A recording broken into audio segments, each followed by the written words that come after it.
Hello guys, welcome back to my channel.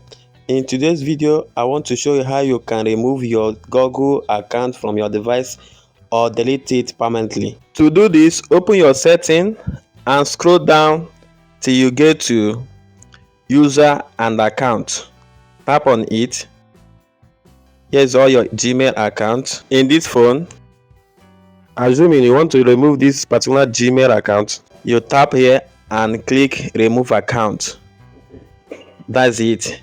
Then if you want to delete this Google account permanently, you click on setting again, scroll down to Google and tap on it. Click here. This is the Gmail account, John William. Click Google account, then scroll down till you get here, data and privacy. Tap on it, scroll down again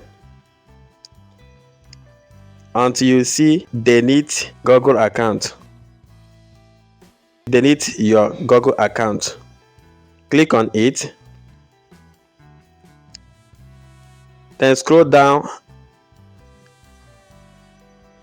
and mark these two options. Tap on here and tap again on the second one. Click on the second one again.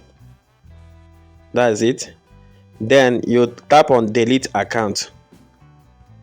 After doing this, the account is no longer on anywhere, even in your phone.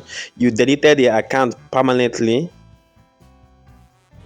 So that is how to delete your Gmail account. If you go back to user and account, you cannot see it again anymore. That is it. Thanks for watching. Please like, share and subscribe to my YouTube channel.